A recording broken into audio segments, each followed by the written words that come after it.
الحمد لله الحمد لله الذي وكفى والصلاة والسلام على سيدنا محمد المصطفى وعلى آله وأصحابه أهل الصدق والوفاء. أشهد أن لا إله إلا الله وحده لا شريك له، وأشهد أن سيدنا ونبينا محمدا عبده ورسوله لا نبي بعده. اللهم فصل وسلم على سيدنا محمد وعلى آل سيدنا محمد. أما بعد، فيا عباد الله، أوصيكم وإياي بتقوى الله فقد فاز المتقون. اتقوا الله حق تقاته ولا تموتن إلا وأنتم مسلمون. قال الله تعالى في القرآن الكريم: أعوذ بالله من الشيطان الرجيم، بسم الله الرحمن الرحيم. يا أيها الذين آمنوا إذا نودي للصلاة من يوم الجمعة فاسعوا إلى ذكر الله وذروا البيع ذلكم خير لكم إن كنتم تعلمون. وقال أيضا: لقد كان لكم في رسول الله أسوة حسنة لمن كان يرجو الله واليوم الآخر وذكر الله كثيرا.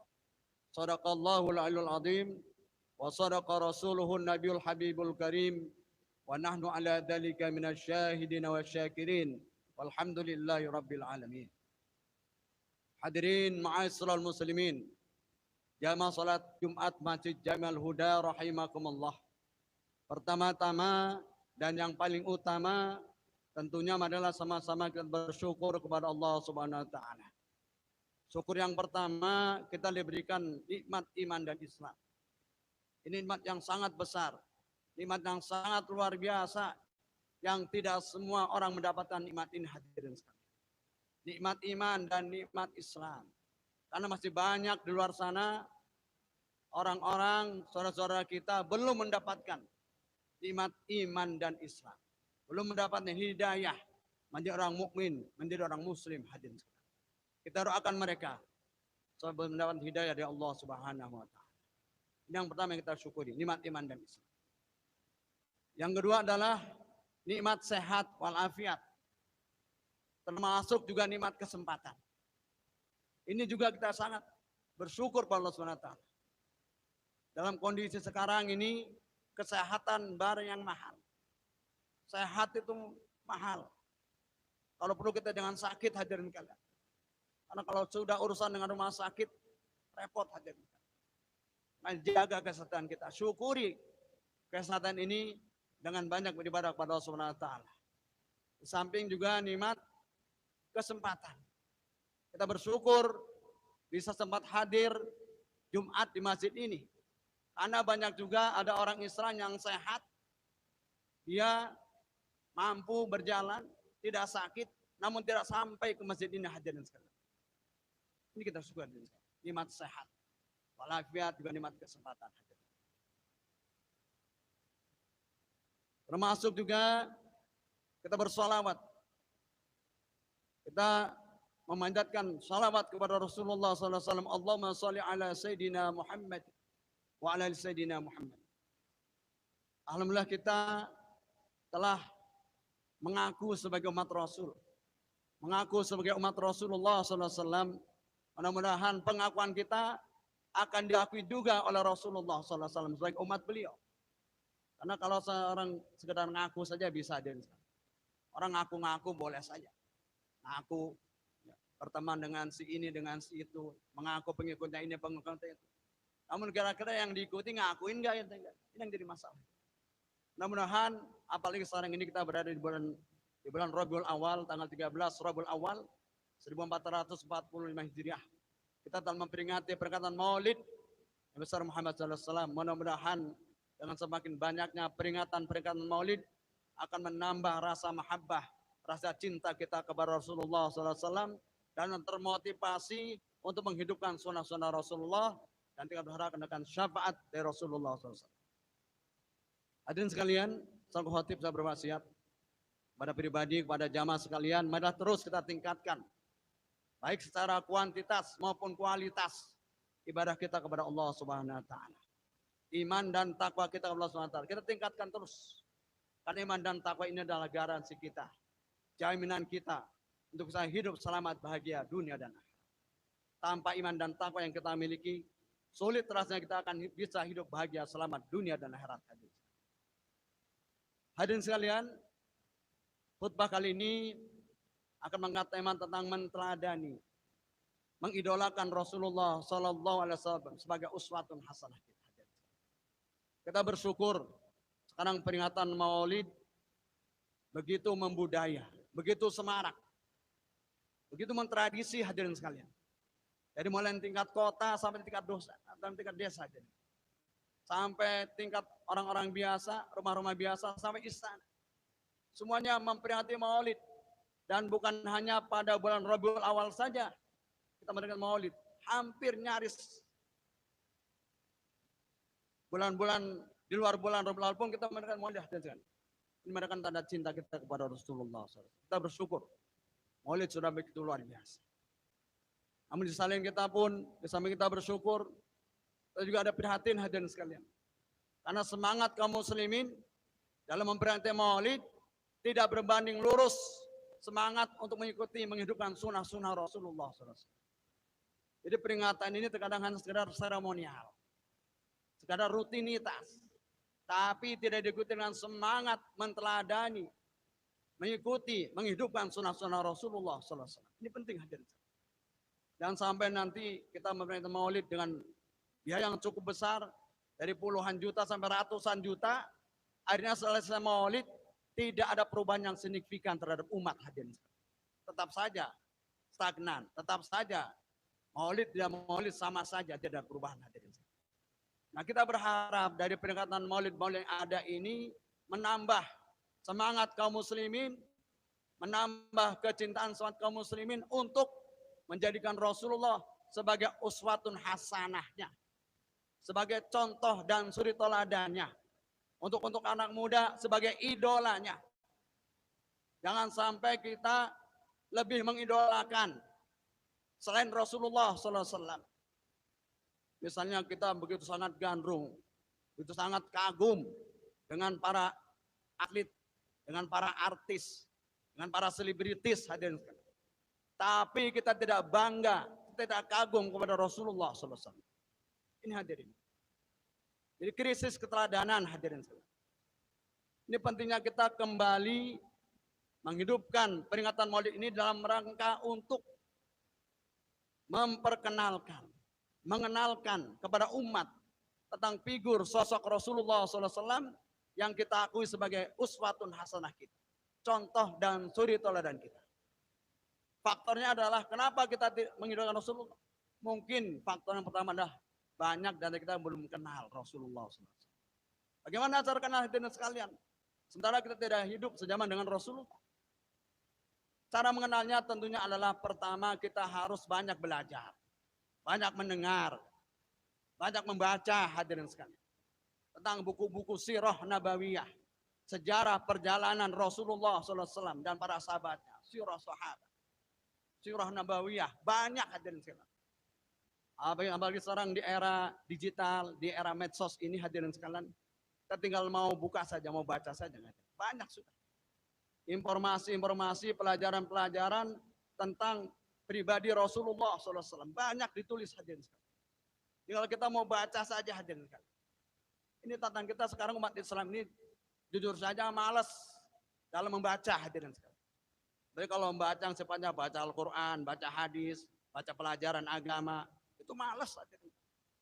Sehingga banyak di antara kita yang tidak kenal dengan figur Rasulullah.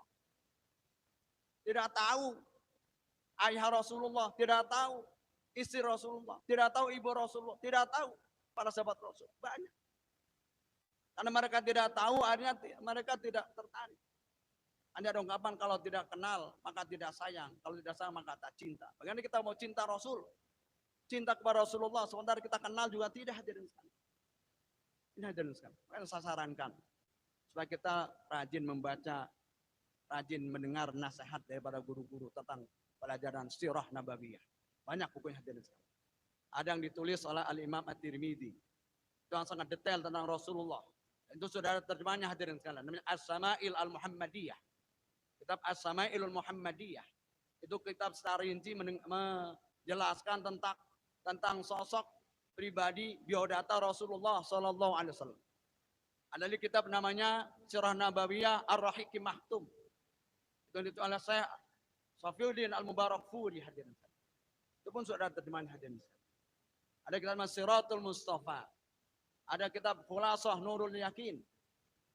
Ada kitab Sirah Ibnu Hisam. Banyak sejarah hadirin. Lagi-lagi kita mau baca apa enggak hadirin? Kita mau dengar apa enggak? Dari guru-guru kita itu. Sementara kita pun kadang-kadang malas hadir ke majelis taklim hadir. Majelis taklim kita pun yang hadir dari dulu sampai sekarang ya itu aja. Jadi kita pun mengadakan maulid belum ada perubahan yang signifikan. Bukan berarti maulidnya sia-sia, enggak. Tapi lagi-lagi kita dituntut kesadaran, semangat kita merayakan maulid harusnya diikuti juga.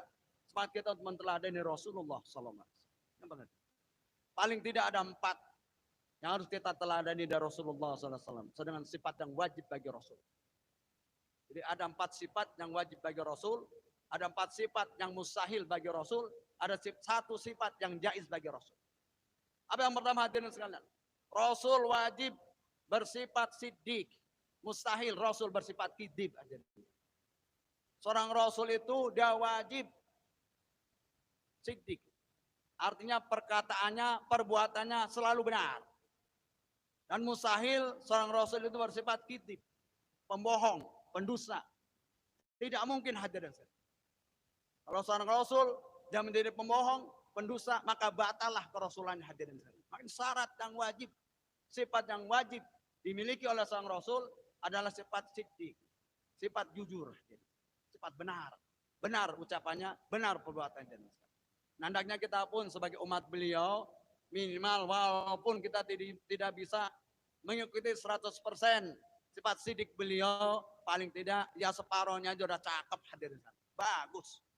Yang penting ada keinginan kita menjadi orang-orang yang jujur. Menjadi orang-orang yang benar. Jangan menjadi orang pembohong, orang pendusta hadirin. Kalau ngaku umat Rasul, kita pendusta, khawatir nanti kita tidak akan diakui sebagai umat Rasulullah SAW. Itu yang pertama. Yang wajib kita teladani Rasulullah adalah sifatnya, sifat sidiknya, sifat benarnya hadirin. Dan Rasul terkenal itu. Sebelum menjadi seorang Rasul pun, sebelum diangkat jadi Rasul pun, beliau sudah terkenal sebagai seorang julukannya Al-Amin. Orang yang terpercaya. Ini gelar Rasulullah sebelum menjadi Rasul. Sekitar usia 35 tahun ke bawah beliau sudah mendapat julukan dari orang-orang Arab karena terkenal kejujurannya, karena terkenal sopan santunnya, sehingga Rasul dijuluki sebagai Al-Amin, orang yang jujur. Ini dan kita berusaha menjadi orang-orang yang jujur. Walaupun tidak bisa 100% mengikuti cara jujurnya Rasulullah SAW. Tapi ada semangat, ada kemauan untuk mengikuti sifat Rasulullah ini. Itu yang pertama, sifat sifat. Yang kedua, seorang Rasul itu wajib bersifat amanah. Mustahil seorang Rasul itu bersifat khianat. Amanah itu artinya bisa dipercaya. Diberikan amanah, diberikan kedudukan, diberikan jabatan, diberikan harta, diberikan macam-macam pangkat dan status sosial, tetap orang itu amanah, tidak menjadi pengkhianat. Nah kita pun begitu. Kita diamanahkan Allah SWT minimal jadi kepala keluarga di rumah tangga kita masing-masing. Mari kita harus menjadi contoh, menjadi uswah, menjadi model di rumah tangga kita masing-masing. Kita berikan contoh yang baik kepada istri kita, kepada anak-anak kita, sehingga mereka menjadikan kita betul-betul sebagai pemimpin dalam keluarga. Ini antara sifat amanah. Yang ketiga hadirin, di samping beliau diberikan sifat siddiq, sifat amanah, juga beliau mempunyai sifat tabligh. Mustahil Rasul bersifat kitman, menyembunyikan. Inilah salah satu sifat yang dimiliki oleh Rasulullah, bersifat tabligh. Wajib menyampaikan apa saja yang diterima oleh Allah. melalui wahyunya hadirin. Yang enak maupun yang tidak enak. Beliau sampaikan semuanya. Termasuk yang juga menegur langsung tentang perilaku beliau sendiri. Ada satu surat yang namanya surat Abasa. Ini surat ini teguran keras kepada Rasulullah. Di saat Rasul sedang berdakwah menghadapi para tokoh-tokoh Quraisy, orang pembesar-pembesar Quraisy. Tiba-tiba datang seorang biasa, seorang yang buta, Abdullah bin Maktum datang menghadap Rasul minta nasihat. Namun Rasul cuekin hadirin sekalian. Rasul tidak hiraukan. Rasul nggak ladenin. Itu nggak berapa lama langsung turun ayat itu. Amma yatasa'alun. Abasa wa tawalla. Abasa wa tawalla an ja'ahul a'ma. Muhammad, kenapa engkau bermuka masam dan berpaling ketika ada orang buta datang kepada? Langsung ditegur. Dan ayat ini Rasul sampaikan nggak diumpetin hadirin sekalian. Walaupun ayat ini mengenai Rasul sendiri, menegur Rasul sendiri. Nah kita pun begitu hadirin sekalian. Berusaha menjadi orang-orang yang tabligh, enak pun tidak enak kita sampaikan. Balighu anni walau ayat. Sampaikanlah dariku walaupun cuma satu. Kalau memang kita bisanya baru bismillah, ya udah ajarin bismillah aja. Kita bisanya baru alhamdulillah, ya udah ajarin alhamdulillah aja. Yang penting apa yang kita punya, yang kita dapat sampaikan. Gak boleh menyembunyikan ilmu.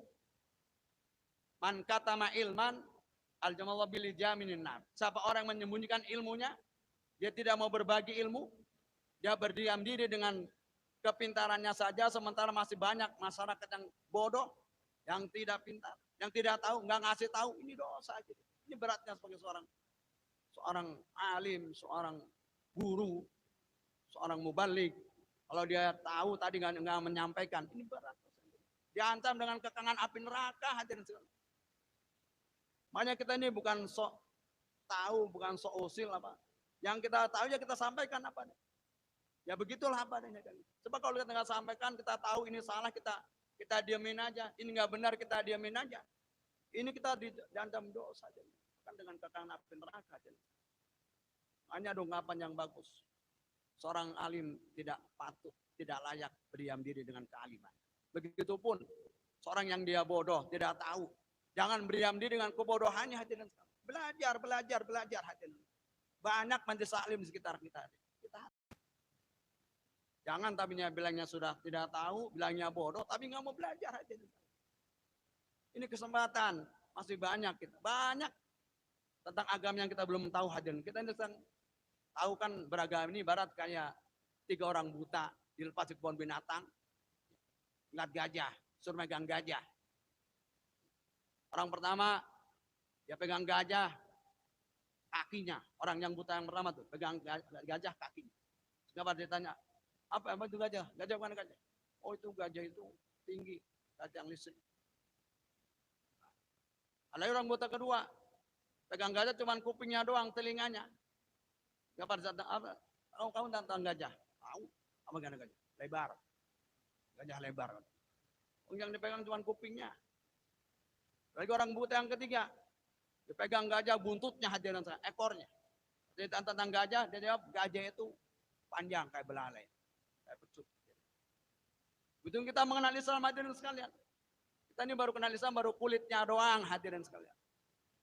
Banyak dari kita yang masih buta huruf Al-Quran, yang belum bisa baca Quran, yang belum pernah baca hadis, belum kenal hadis. Jujur berapa banyak kitab hadis yang sudah kita baca hadirin sekalian. Pernah baca kitab Bulughul Maram. Pernah kita baca kitab Mukhtarul Hadis An-Nabawiyah. Jangan yang besar-besar lah. Semacam Sahih Bukhari, Sahih Muslim, Sunan Tirmidzi, Sunan Ibnu Majah, Abu Daud, Al-Mustadrak Imam Hakim, Al-Muwatta Imam Malik. Pernah baca kitab itu? Jangan-jangan kita juga nggak punya. Kita mau baca kitabnya nggak punya. Yang tipis hadirin. Arba'in Nawawiyah. Tipis kitabnya. Paling harganya cuma 10.000. Pernah kita baca kitab itu hadirin sekalian. Itu kitab hadis Rasulullah. Kalau kita ingin kenal Rasulullah, baca hadis. Baca sunnahnya, baca kitab-kitab hadis. Karena hadis itu adalah kumpulan dari perkataan Nabi, perbuatan Nabi, ketetapan Nabi, dan keinginan Nabi hadirin sekalian. Hanya ulama bagi hadis itu ada 4. Hadis, ada namanya hadis qauliyah. Hadis-hadis yang berupa ucapan Nabi, perkataan Nabi, qala Nabi, qala Rasul. Nabi berkata begini, Nabi begitu. Itu namanya hadis qauliyah, hadis-hadis qauliyah. Ada lagi yang kedua hadis fi'liyah. Hadis-hadis yang berupa perilaku Nabi, pekerjaan Nabi, tingkah laku Nabi. Itu hadis-hadis qauliyah. Karena Rasulullah kalau makan begini, kalau tidur begini, kalau berjalan begini, kalau sholat begini, kalau wudhu begini. Itu tentang fi'liyah, tentang perbuatan Rasulullah SAW. Hadis-hadis fi'liyah. Ada hadis yang namanya hadis takririyah. Nabi tidak pernah mengucapkan, Nabi tidak pernah mengatakan. Pekerjaan itu, perkataan itu dilakukan oleh para sahabat Nabi. Nabi setuju, tidak marah. Nabi menyetujui, meridhoi, mendukung. Itu namanya hadis-hadis takririyah. Pernah lihat model-model hadis begitu? Ada hadis lagi namanya hadis hamiyah. Hadis yang berupa keinginan Nabi, cita-cita Nabi yang belum sempat terwujud, belum sempat terlaksana karena beliau keburu wafat, hadirin sekalian. Nabi berencana akan melaksanakan puasa di bulan Syura, di bulan Asyura. Yang belum pernah berlaksana, Nabi baru meninggal. Tapi itu sudah ada masuk kata sunnah. Karena sunnah hamiyah. Ini hadirin. Sifat yang ketiga dari Nabi adalah sifat amanah. Sidik, amanah. Tabligh. Yang keempat terakhir adalah fatonah. Rasul wajib bersifat fatonah. Mustahil bersifat baladah. Fatonah itu artinya cerdas. Jenius, hadirin. Nabi walaupun tidak bisa baca, tidak bisa tulis, namun perkataannya, perbuatannya itu sangat detail ditulis oleh orang-orang, oleh para ulama, hadirin sekalian.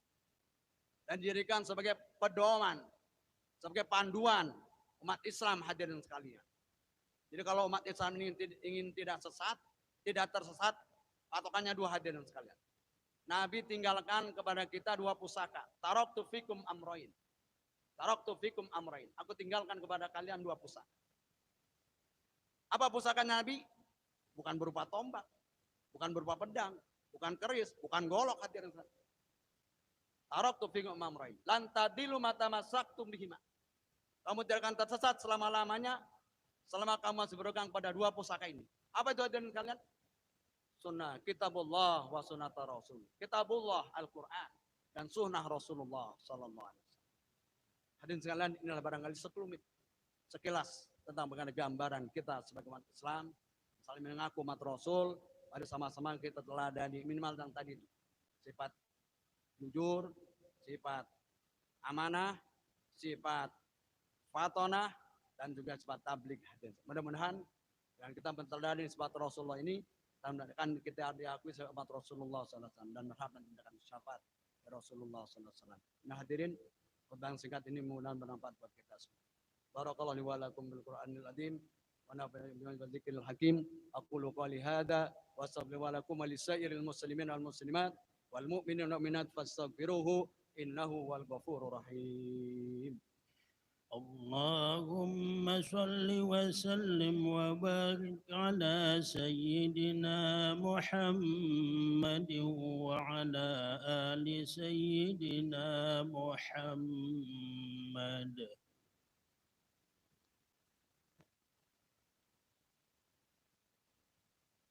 Alhamdulillah hamdan katsiran kama amar. Asyhadu an la ilaha illallah wahdahu la syarika lah. Ikram bi rabbi bihi wa kafar. Wa asyhadu anna sayyidana wa nabiyyana Muhammadan abduhu wa rasuluh sayyidul khalaiqi wal bashar. Allahumma salli wa sallim ala sayyidina Muhammad wa ala ali sayyidina Muhammad kama sallaita ala sayyidina Ibrahim wa ala ali sayyidina Ibrahim wa barik ala sayyidina Muhammad wa ala ali sayyidina Muhammad kama barakta ala sayyidina Ibrahim وعلى آل سيدنا إبراهيم في العالمين إنك حميد مجيد.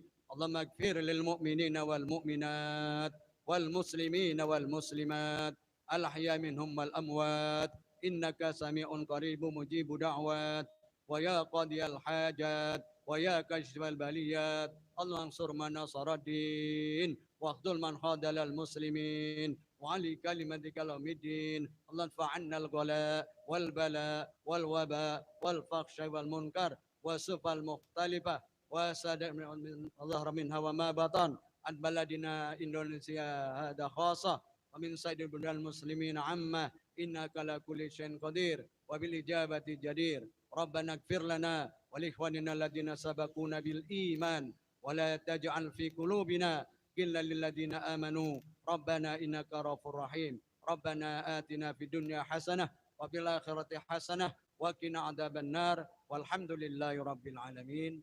عباد الله إن الله يأمر بالعدل والإحسان وإيتاء ذي القربى وينهى عن الفحشاء والمنكر والبغي يعظكم لعلكم تذكرون ولذكر الله أكبر.